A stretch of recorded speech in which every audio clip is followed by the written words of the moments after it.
Hello everyone. Today we're going to be reviewing and watching this video. I hope you enjoy. Society no longer regulates the body from the outside. Society enters the body itself as a biotechnical prosthesis. But why is the change of sex the Society enters the body itself as a biotechnical prosthesis. Okay, I know what all those words mean, but what is, alright, so society enters body, presumably that's saying that society's expectations impose themselves on the body as a I guess the problem with the phrase biotechnical prosthesis is that it's tautological. Obviously a prosthesis is biotechnical, but then at the same time, to say that in broad terms, that's not true. So that might be true of people who have very specific differences of sexual development, where you might say, okay, actually they do have things put in them, or I don't know, for example, if you have testicular cancer, they let you put in some fake testicles because, if they have to remove your testicle or remove just one, they give you another one for symmetry or whatever. I just thought about the fact, I've never really, honestly, I don't think about it that much, but it just occurred to me that my dad had testicular cancer, and that's fine. And I remember one time he just casually mentioned they give you this fake, you can put fake balls in basically. And I was I didn't feel like it. I can be bothered. And I just thought it is weird that he's just walking around with one. What a, again, it's not something I ordinarily think about, but just in that moment I was oh yeah, my dad had testicular cancer. I was and now he's just walking around with one? Ugh, strange. Anyway. But yeah, the point is but the point, that's obviously biotechnical, but essentially it's this idea that, because there is some aspect of biological sex as it is socially constructed that is, kind of mediated through things that society puts in your body, therefore that's what the whole thing is. And it's no, for the vast majority of cases, it's just a unadulterated biological reality. limit line? Why does the institution freely allow people to surgically alter every part of their body, but the second they want to alter their genitals or their sex hormones, they have to talk to therapists? Well, again, people can actually alter those things. The only point at which it becomes complicated is if they want to do that for mental reasons. And that's the thing. People say this, but a woman can't just get a boob job for free because she feels like getting a boob job. I was thinking about this recently with Philosophy Tube, and it's these people, if they're going to be consistent, they would either have to say that all cosmetic surgery should be covered by the NHS. Because, essentially, it depends if you're talking about, should it be legal versus should it be free. But the argument that's typically made by trans activists in the UK is that gender-affirming care, as it's called by them, should be covered by the NHS. And they seem to be offended by the idea that anyone would make a big deal out of why it is that they want this stuff to be done. As if it's just incredibly inappropriate to say, well, okay, you want to take all these hormones or have this part of your body chopped off. Why do you want that? But the thing is, if they're saying, well, you shouldn't be allowed to ask why, then aren't they just essentially saying that cosmetic surgery should be completely free at the point of use? And, if you want to argue that case, that's fine. You can argue that case, but they usually don't specifically argue that case. Instead, they kind of inadvertently argue that case by saying, well, it should be covered, trans affirming care should be covered by the NHS, and you shouldn't be allowed to in any way ask someone why they are wanting that care. Because as soon as you ask them, then it becomes an interrogation. It's invasive and, just another barrier you're putting in their way. So yeah, I guess they just think that someone should be able to show up and say, hello, I'd like to get some big boobs put in my chest because I want it. And that's why. The fact I want it is why you should give it to me. For free. Why do we criminalize trans kids on puberty blockers, but encourage doctors... Sorry, I like the phrase criminalize trans kids. We're not obviously what's said there is we criminalize trans kids on puberty blockers. That's very specifically phrased in a way where you put the person first, saying why do we criminalize drug addicts on heroin? And it's well, no, we criminalize the consumption of heroin. To phrase it like in that way makes it sound like you're saying, why are we targeting the drug addicts? Why are we targeting the children on puberty blockers? It's like, no, what we're doing is we're protecting the drug addicts. We're protecting, I mean, obviously I know like with the heroin thing, if you're actually addicted to heroin and if you immediately quit it, you die. But the point is, generally speaking, we would say, well, these are harmful chemicals that if somebody is wanting these, then that indicates probably an issue with them. And therefore, rather than just letting them have this thing, we should instead address the root cause of why they want that thing in the first place. Why can a man so easily get a prescription for testosterone if he claims low T, but someone assigned female must cross barrier? Okay, what do you mean claims low T? Presumably, the man has to actually get a test to show that he has low testosterone. I can't imagine that I could just show up to a doctor and say, hey doctor, I have low testosterone, prescribe me some testosterone. If I just claim it, it's really funny because obviously these people don't understand the importance of material reality. So for them, it is just a matter of, oh, I'm claiming this thing. Whereas obviously it's not about claiming you have low T, it's about actually having low testosterone. So, if the sex and gender distinction doesn't come from nutty left-wing gender theorists, then what do these nutty left-wing gender theorists actually have to say? Well, what we've been hearing for a while, that gender is a Sorry, I will point out that just because it didn't come from them doesn't mean that's not what they're saying. There are plenty of left-wing gender theorists who are talking a lot about the sex-gender distinction. Like, that is quite a common thing to hear from them. So yeah, just, like, it's, I can't think what the word is for it, but I guess it's a non sequitur to say that because something doesn't come from something, it can't be a thing they're saying. Like, no, it's like if you said, the idea that God exists doesn't come from Mormons, and therefore, what do Mormons have to say? Well, they still have to say that God exists, it's just that that idea doesn't come from them, because they weren't the first ones to come up with it. Now imagine that we live in a world that defines humanness in terms of triangleness. In this world, to be a perfect human... You know what, I do enjoy a good thought experiment, so... I don't know, I almost want to... Insofar as I feel like I'm able to, I might let this play in full, because, like, thought experiments to explain... So this is supposed to be explaining the idea of a social construct, and yeah, I'm interested to see, like... Because I feel like any academic concept can be quite difficult to explain, so I appreciate anyone taking the effort to try to explain it, even if maybe they're not going to be accurate, but we'll see.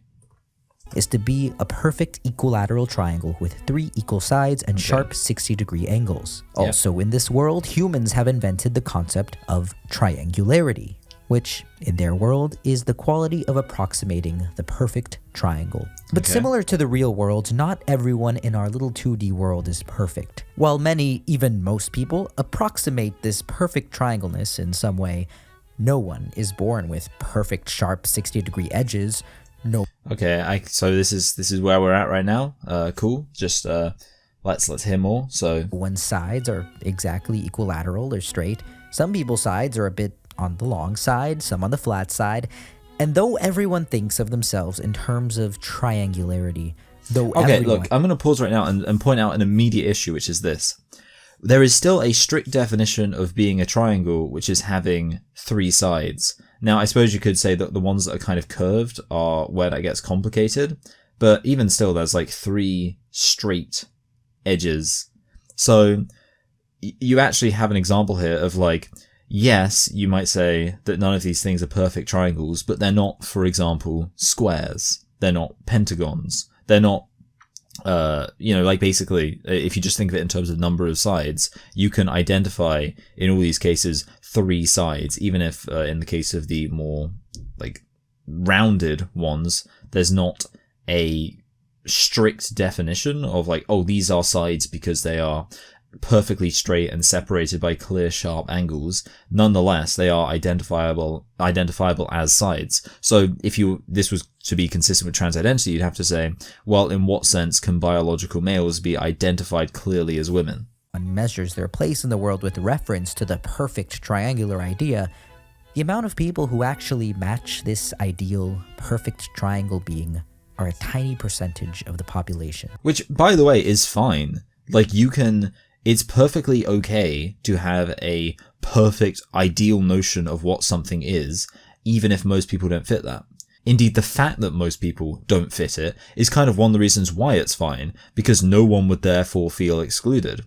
Like, yeah, we could have a perfect idea of whatever. Let's say the perfect idea of a British citizen. So if you, or a British person, let's say.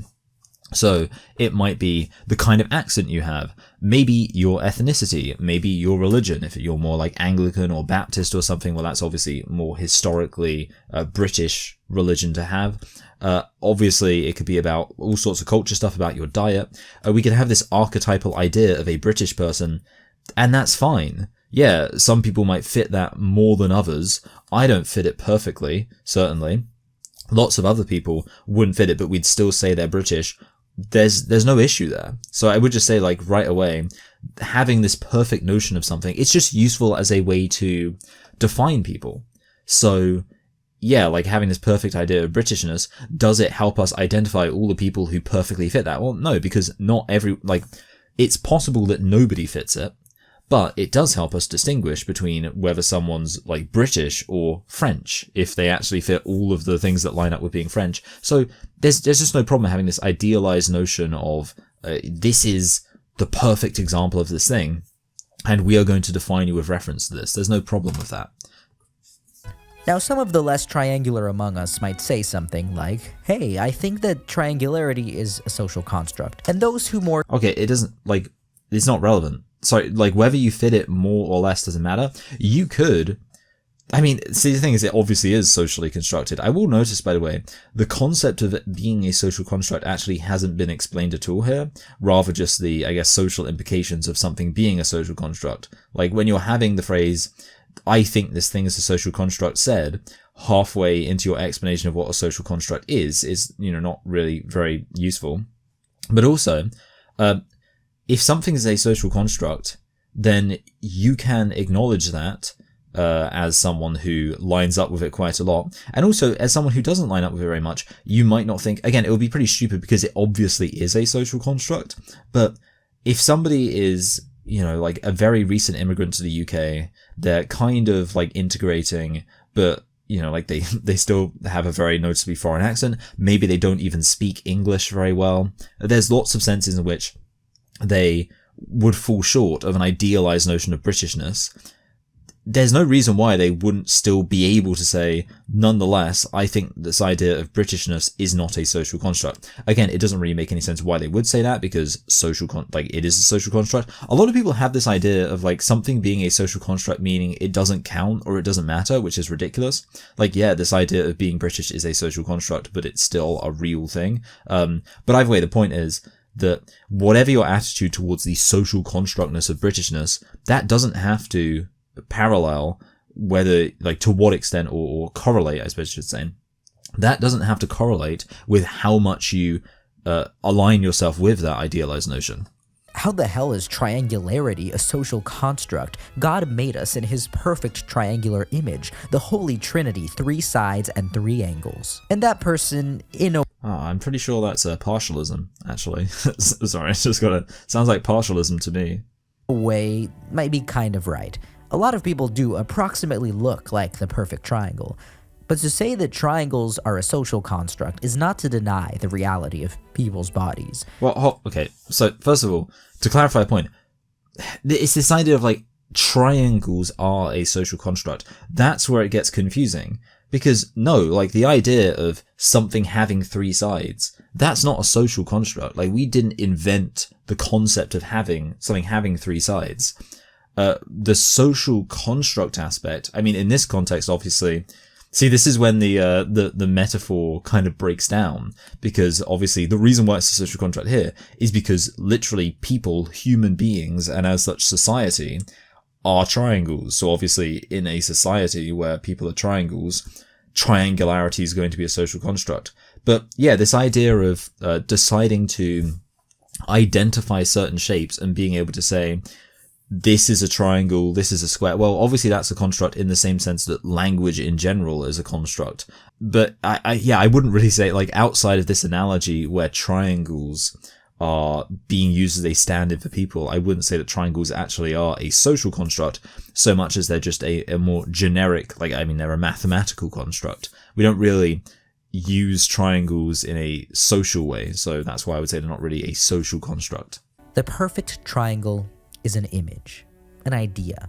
It is the symbolic referent that allows us to make claims of coherence, difference, and similarity. Yep, that's fine. Okay, yeah, that's accurate. But we have to question, why do we even have the concept of a side? Why do we even measure angles in the first place? Okay, yeah, we can question that, but I mean, you've just explained why it's useful. It's what allows us to identify the thing that all human beings have in common. Like, that's the utility of it. So, yes, we can question it, but the answer's not that hard to arrive at. I think if you asked a mathematician, why do we have, and again, kind of mixing metaphors because now we're talking about like triangles as like a mathematical thing rather than a stand-in for human beings. But if you ask a mathematician, why do we bother with identifying triangles and quadrilaterals and pentagons and all that kind of stuff? I suppose, sorry, rectangles is what I should have said. They'd probably be like, well, you know what, maybe I'll actually have to read some like philosophy of mathematics to get back to you on that. But if they were content to give you just a kind of a bit of a non-answer, they'd just say, well, because it's useful, because we want to do geometry. I mean, again, you can do, as is, I think this comes from Sam Harris. It's a really good quote and I do love it. And I feel like I should use it even more often than I do. You can keep asking why, but eventually you'll just hit philosophical bedrock with the shovel of a stupid question. Now, we might get some use out of the concept of triangularity. We might get a lot of use out of it. But it's still important to acknowledge that the perfect triangle isn't inherent to human life. It's an invisible lens that literally shapes the way we see reality. Yep, and that's fine. The thing is, nothing so far, like, we've had this explanation which has been, at some points, you know, like, broadly speaking, it's been a fine explanation. The problem is, what is the relevance of this? You know, how are you going to get from here to biological males can be women, biological females can be men? How are you going to make that jump? Because essentially you would have to then say, so circles and squares can be triangles, and that's not very compelling. Triangularity is just one lens among many. It's a lens that we should make sure is applied in a way that doesn't lead to harm, oppression, or exclusion. Because why? Okay. Okay, so, sorry, I will say there was a statement there because, so let's hear what's actually said. Why would we let a category limit our life's possibilities, right? Okay, now can I clarify? The statement there was, let me just check. Applied in a way that doesn't lead to harm, oppression, or exclusion. Okay.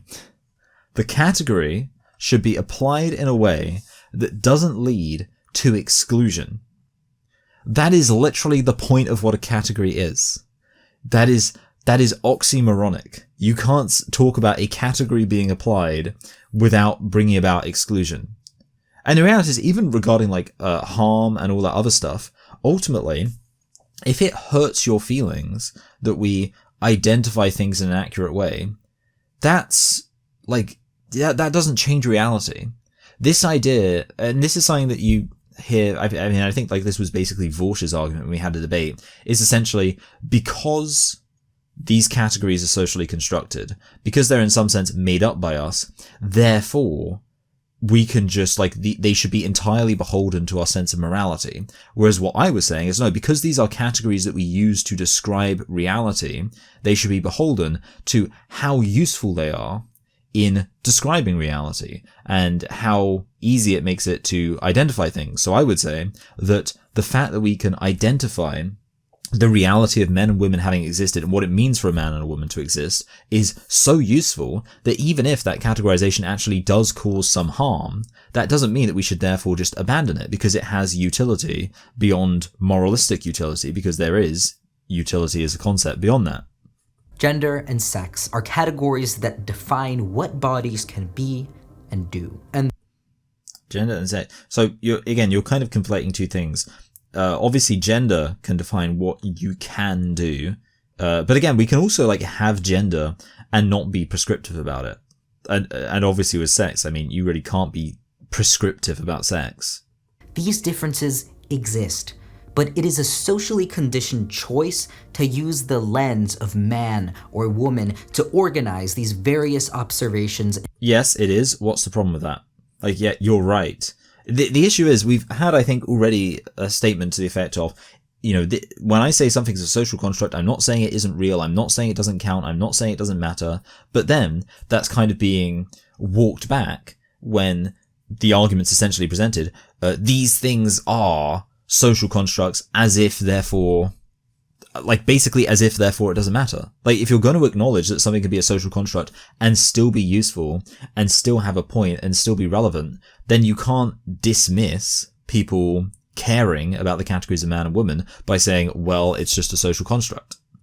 Everything from the way we view and use the body, our expectations of other people and ourselves, it's all conditioned by the social frameworks that guide our decision to even create these categories in the first place.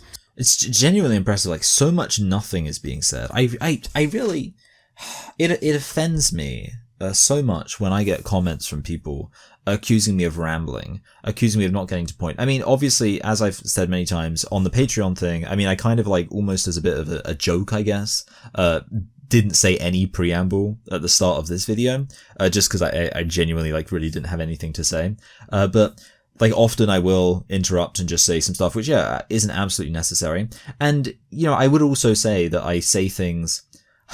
I watched recently every Disney movie for my media review channel, and I will actually try and promote that video on my main channel on like a community post or something, because the algorithms abandon my media review channel. It annoys me. But anyway, okay, so basically I was watching all the Disney things, and I watched this one Disney thing called I believe Fun and Fancy Free. It's a Disney film called Fun and Fancy Free, and it's there's a narrator narrating it essentially, and he's actually a ventriloquist, so he has a dummy on the side who's making little comments.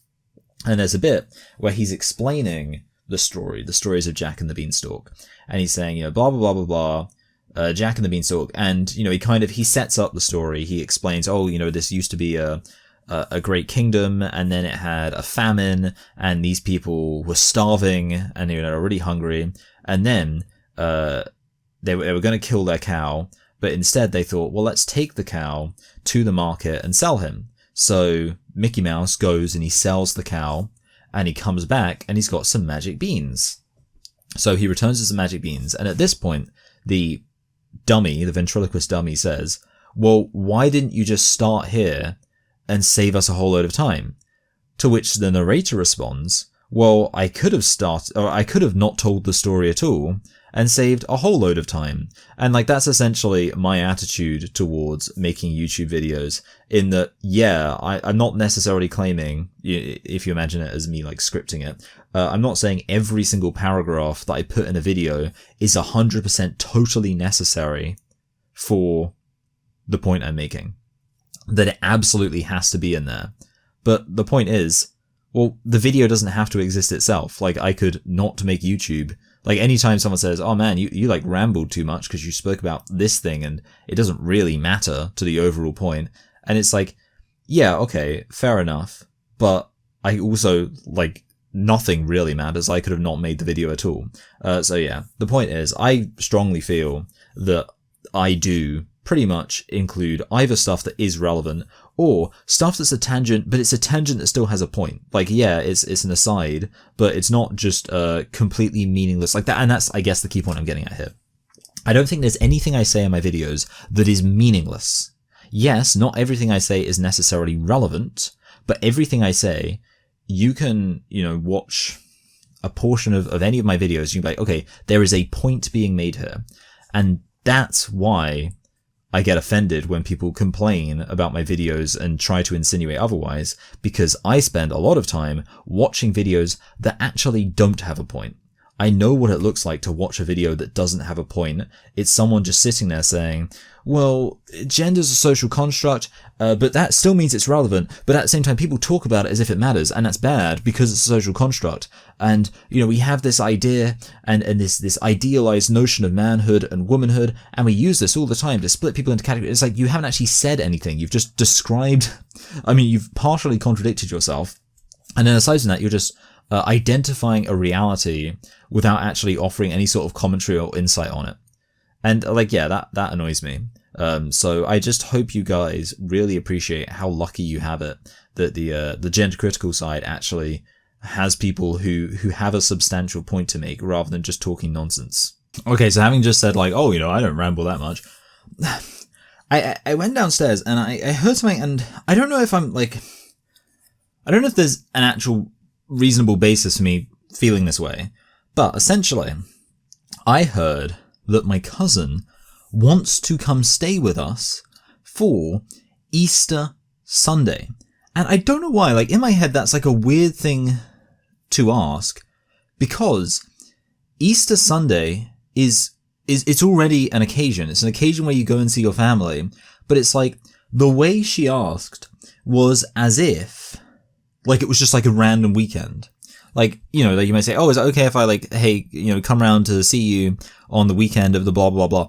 I guess the thing is, it would have made more sense to us oh, is it okay if I spend Easter with you? I guess it's almost the way, the feel of the question was as if Easter Sunday isn't a day when you're already going to be doing something. It was kind of asked as if, oh, if you're not busy, can I hang out with you? And it's well, you know what? As it happens, we're not busy, but it feels weird. Not annoying. I'm not annoyed or anything. It's just something about the specific request to stay with someone on what is already a holiday feels strange, but not to acknowledge it as coming over to celebrate the holiday. Maybe I'm crazy though. I think I am. I think I'm crazy. It's just in my head. It's just, there's something about it, and I can't explain why. But I think I might be the only person in the universe who finds that to be a weird request or a weird way of making the request. But it's if someone said, "Oh, can I stay with you at Christmas?" It would be well, what you're asking there is, can you spend Christmas with us? Which is fine. You can ask that, but don't say it like that. Can I stay with you for Christmas? Because it's as if there's not something else going on. As if the only thing would be that you're staying there. As if, which is fine. On a random weekend, it's oh yeah, of course you can stay with us on that weekend because that's the only thing. You staying there. It's just a random weekend and you're staying there. But when there's already clearly something going on the weekend, it just seems weird to be oh, can I stay with you? I'm definitely crazy. But I don't know. I refuse to apologize. I feel it's weird.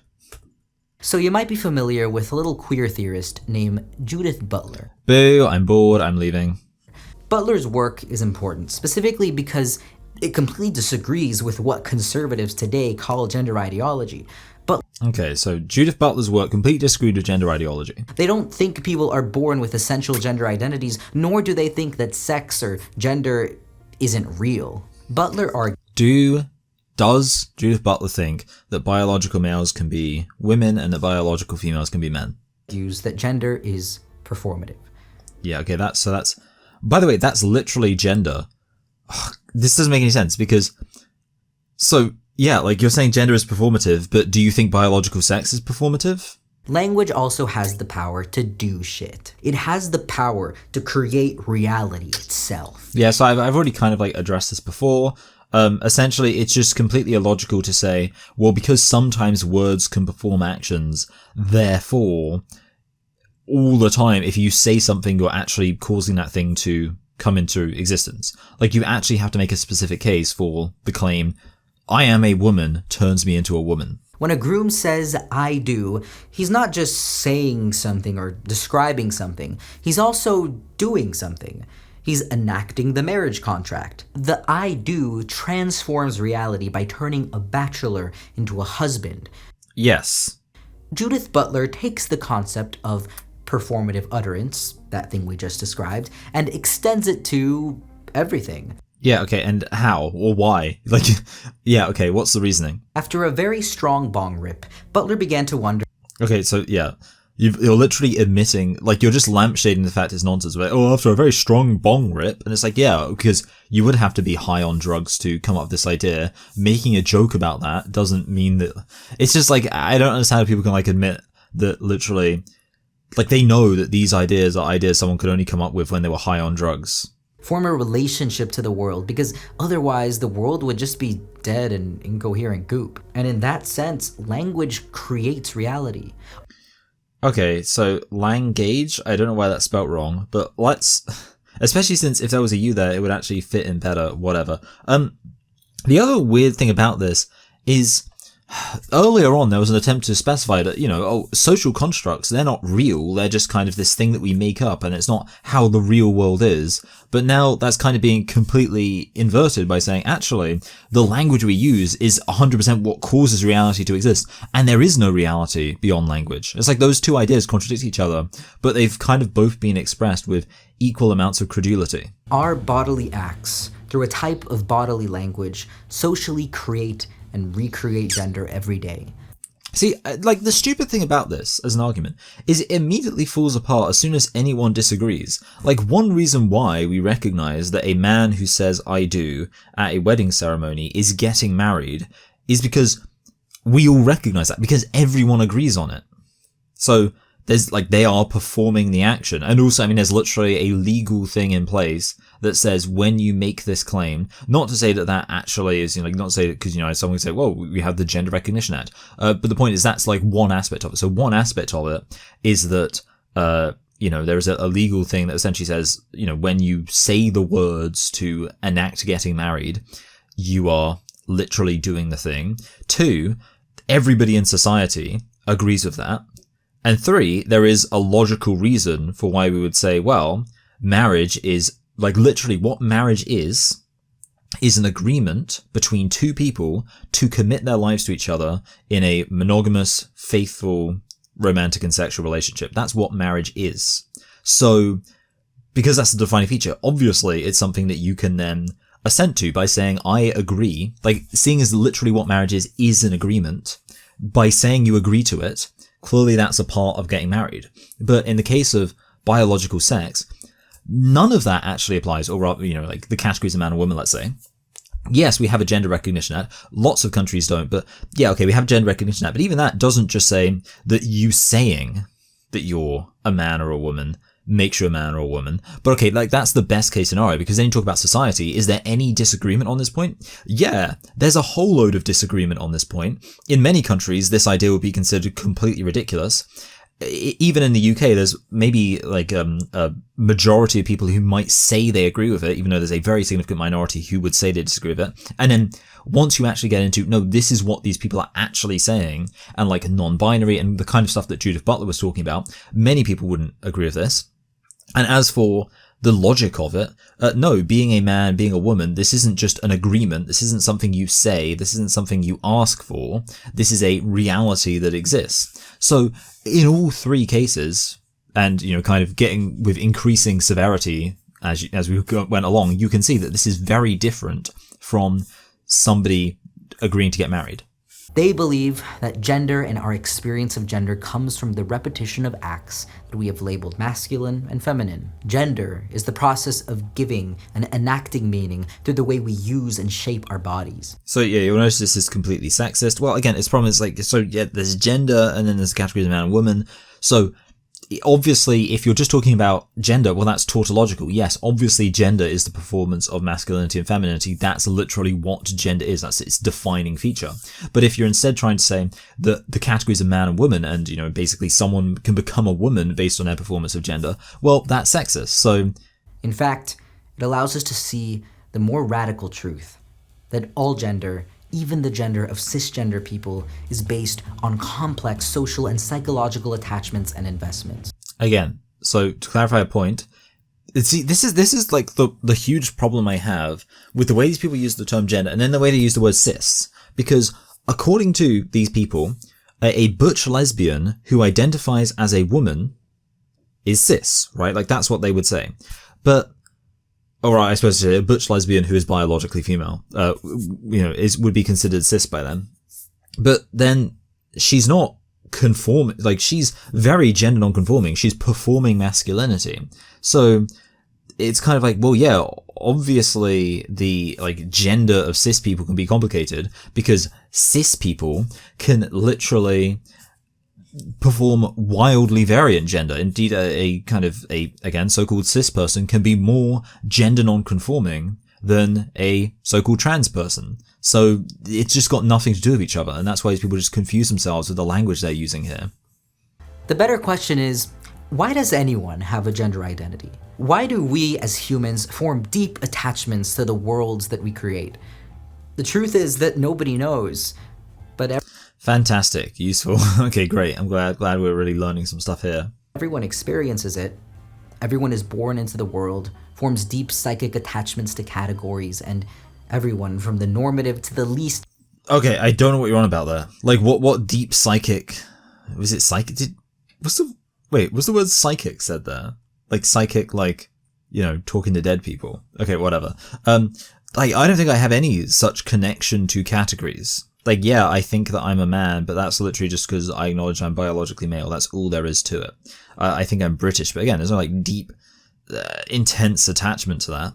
Normative person has a complex and incomplete relationship with their identity. Some people feel at home in certain categories and not at home in others. I, as a trans...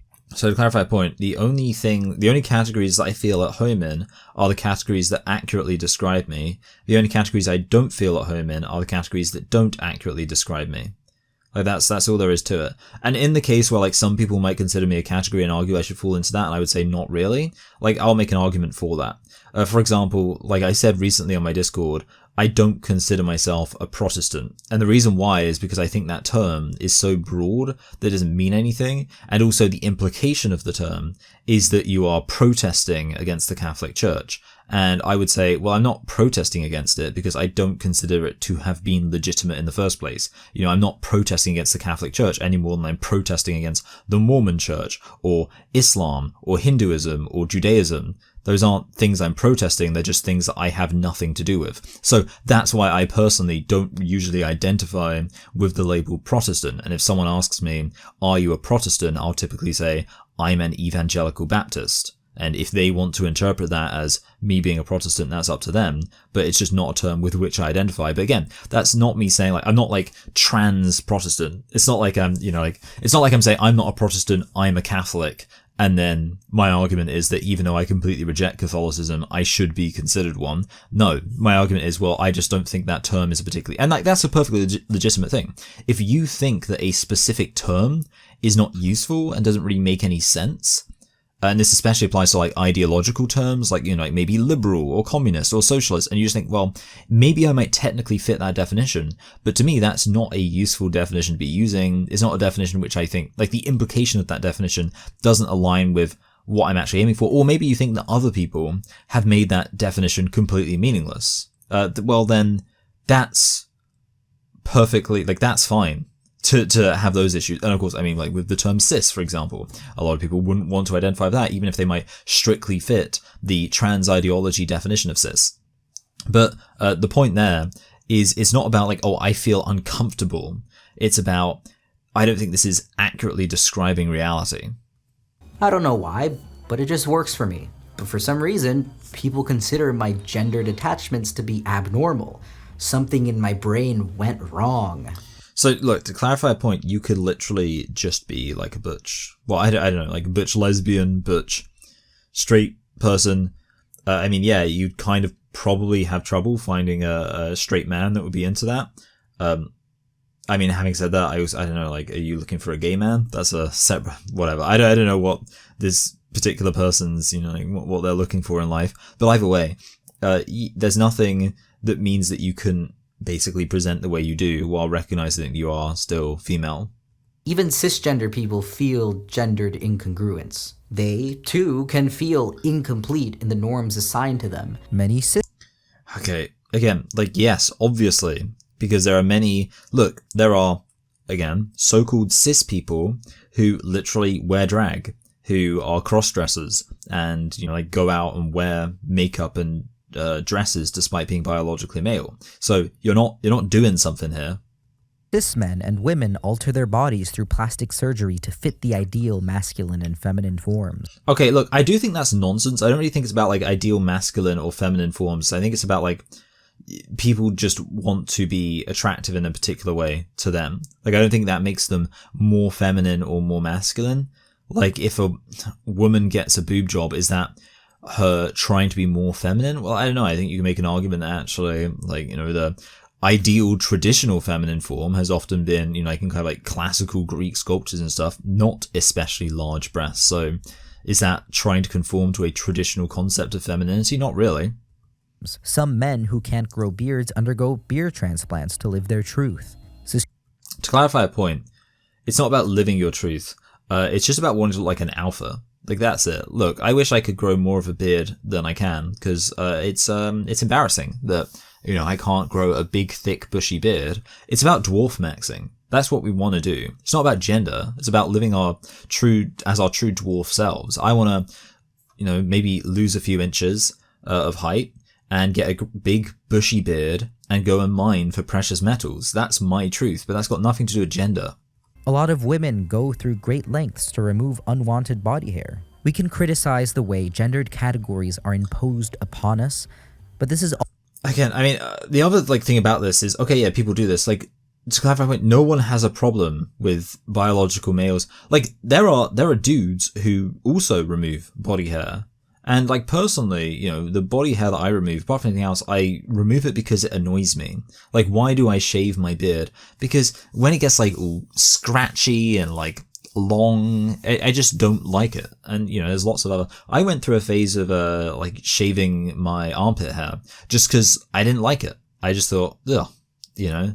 I like that's kind of one of the things I don't really get about, like, radical feminists. Like, the radical feminists who are like, well, yeah, obviously we hate shaving. We're never about shaving because the idea of shaving is, like, the worst thing in the world. And it's like, honestly, like, that's so weird to me because I like having smooth skin.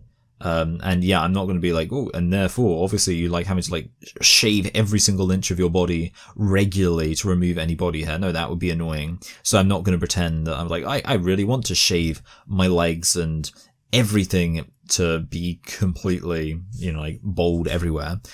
No, not what I'm into. But I think a lot of people would say that completely unrelated to gender, just for reasons of, I guess, like, feeling clean would be the best way to describe it. Like, feeling, you know, because in a sense, like, feeling smooth. It is very satisfying to just, like, you know, let's say you're a dude, you've got a bit of a beard going on, you put on the stuff and then just go shh, and you just see where there was once all these, like, little speckles of scratchy hair shining through. You just, like, see it will just go away, and then you wash the razor and you, like, see all of the, you know, hair, like the foam bespeckled with bits of hair fall away and just go down the sink.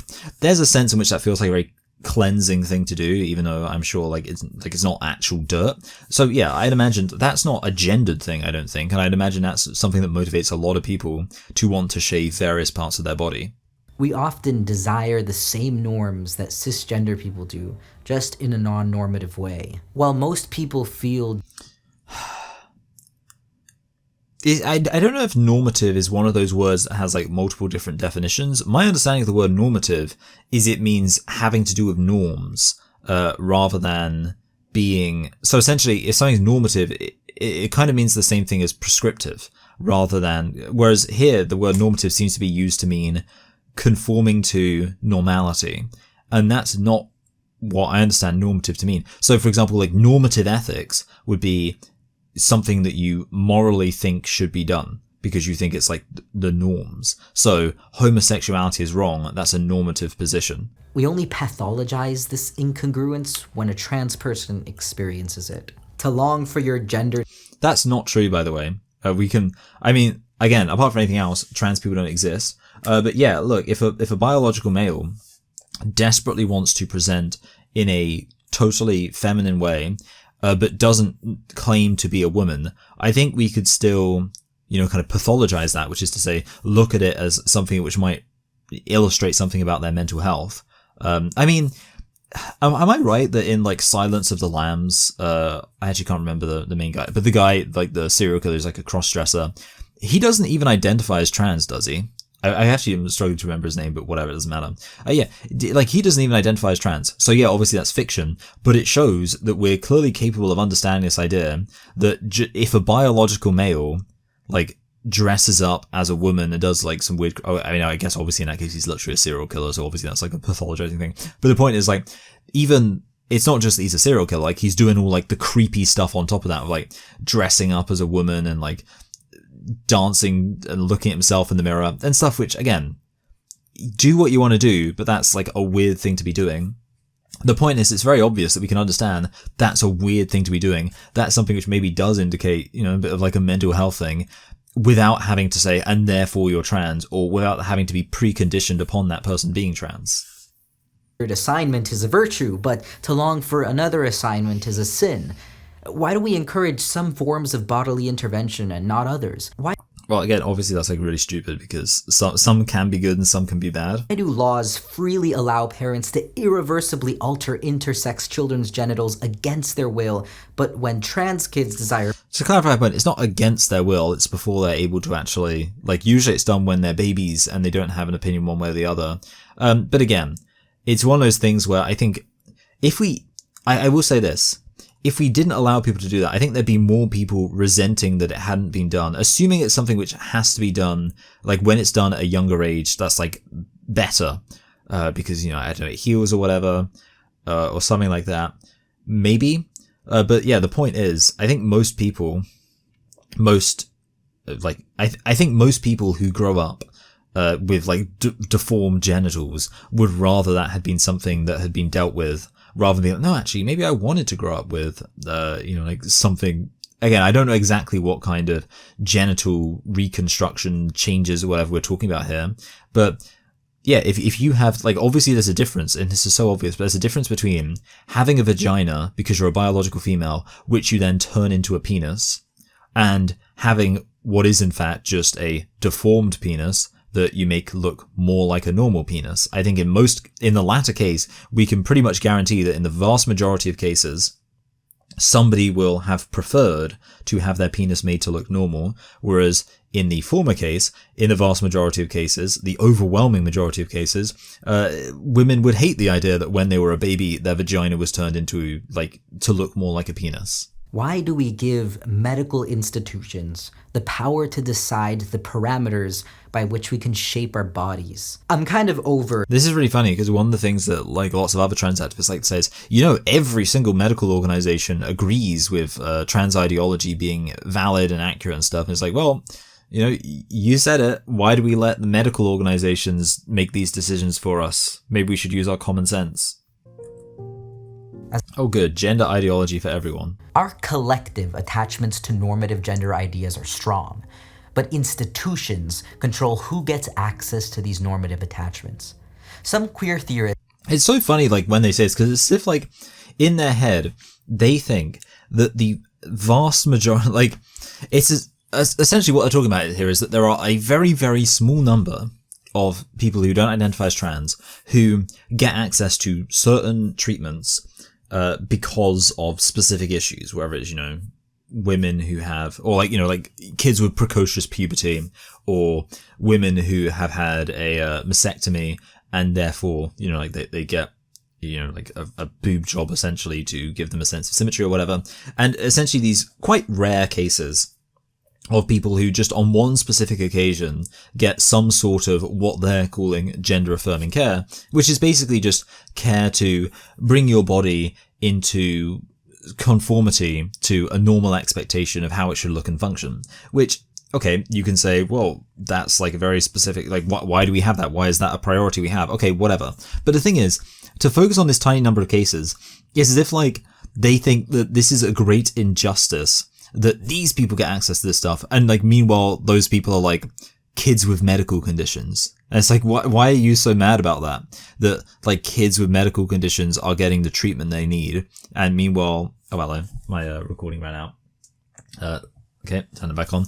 Yeah, why are they so mad about that? It's just so funny to me, because usually with, like, most other kind of, like, civil rights movements, you would say that there's one group who are kind of the privileged class, and they have access to all this fantastic stuff, and then there's the other group, which is the oppressed class, and they are the ones who are always missing out. But in this case, the thing that these people want is this medical intervention. And the people who get it aren't this like privileged class. Like, I'm not like privileged. It's not like I go into doctors and say, oh, can I have all the gender treatment, please? And they say, yeah, sure thing. I don't know a single person who's had gender affirming treatment. So this idea that it's like some privilege that we have access to. No, the people who get it are the non-trans people who get it are those who need it. And what's the problem there? As Andrea Long Chu writes in the article, after trans studies, the most powerful intervention scholars working in trans Hey, that's Philosophy Tube's voice. studies can make at this juncture within the Academy is to defend the claim that transness requires that we understand, as we never have before, what it means to be attached to a norm, by desire, by habit, by survival. everyone has these attachments. No, I don't know what you're on about. Like, yes, but I said, like, what do you mean, like, by survival? Look, I'm a dude because I'm a dude. That's all there is to it. There's no, like, attachment there. The way I now see and feel the world as a man has been influenced by the history of traditional masculinity as a dominating and oppressive force. I'd be naive to say it hasn't been influenced by that, wouldn't I? Yeah, you'd also be naive to not acknowledge that having grown up a biological female, still being a biological female, isn't, like, relevant to what you're talking about right now. Like, you're saying, like, as a man, blah, blah, but you're not a man. So, you know, you're being a bit disingenuous. As a man, I am psychologically invested in the male category and am now unconsciously linked to that problematic history whether I like it or not. I like It's just absurd to say, like, I mean, look, to say that people in general are, like, linked to the history of a category is a very fraught topic, but it's especially ridiculous to say that just because you identify into it, therefore you're connected to it. I just think that's ridiculous, because no, there has to be some substantial sense in which you are connected to something if you're going to claim any relation to the history of that group. Like, I'm sorry, but no, if you just decide to identify as a woman, for example, you don't get to say, and that means I now am intimately connected with the entire history of patriarchy and women being oppressed. It's not your right to claim that. the gender of cis, trans, agender, non-binary, all gender experiences are in part shaped by the trauma inherent in human experience. Both Well, yeah. I mean, like, that's the whole point of, like, toxic masculinity. Yeah, like, a lot of masculinity, however you're approaching that masculinity, whether as a male or not, is going to be informed by the harmful aspects of how that masculinity is shaped. And the obvious example would be, like, men not being able to show emotions. So, yeah, you're right. Well, that's, like, a very obviously correct thing to say. I don't think it should even be controversial. Hi, guys. It's actually time for me to go now. So, everyone, I hope that you have enjoyed this little trip. I got really thirsty towards the end, but I was like, well, I need to refill my water, but I don't want to, like, just pause and go all the way downstairs just for a second to get water. So, everyone, I'll see you all next week. We'll have to finish this up next week, but I will also assume that I will move on to another video next week, and therefore I'll put, like, a little post about that, essentially. You know, like, I'll say, hey guys, you know, once I'm done with the video I'm responding to, what would you like me to respond to? There'll be a poll. Alright, see you later. Bye!